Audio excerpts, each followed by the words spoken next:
Alright, good evening everyone. My name is Matthew Cyphers, and for my video synopsis, I've chosen to cover the 5-stage model of adult skill acquisition by Dreyfus and Dreyfus.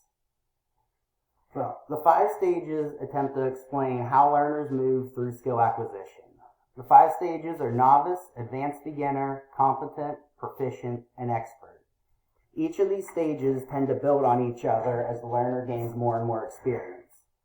The stages start with learners relying on basic rules that they apply to a situation, and they end when the individual is able to act almost purely on instinct.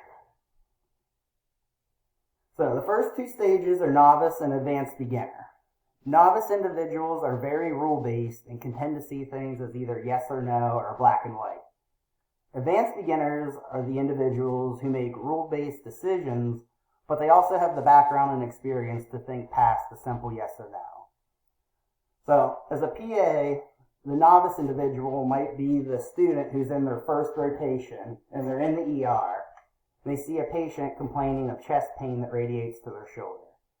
They immediately diagnose this and start working it up as an MI based solely on that textbook presentation. They don't yet have the experience and foundation, and they rely on only what they were taught in class.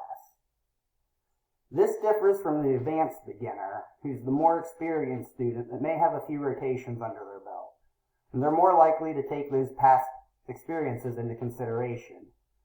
So this could be the same student who's now 3 or 4 rotations deep. They see a younger patient in their early 20s who's otherwise healthy.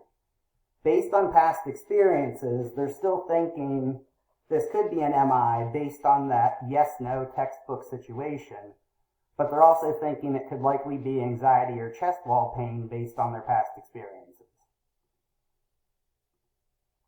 Stages 3 and 4 are competent and proficient.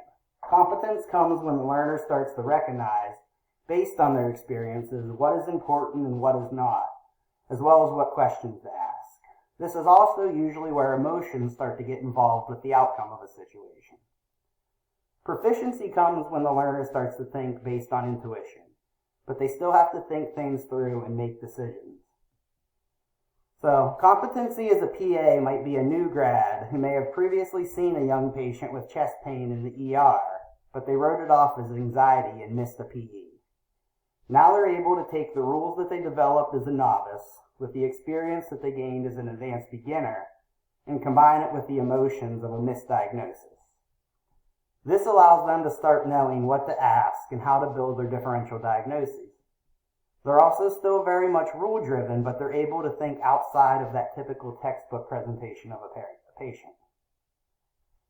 A proficient PA, on the other hand, may be the more experienced PA who's starting to develop their gestalt. By this time, they've seen thousands of patients and they're starting to diagnose based on that gut feeling.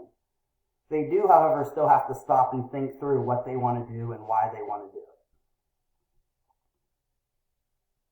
Stage 5 is the expert. This is the final stage of skill acquisition.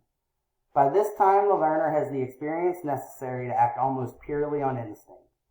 They're able to recognize a situation, and with very little thinking, they can make decisions.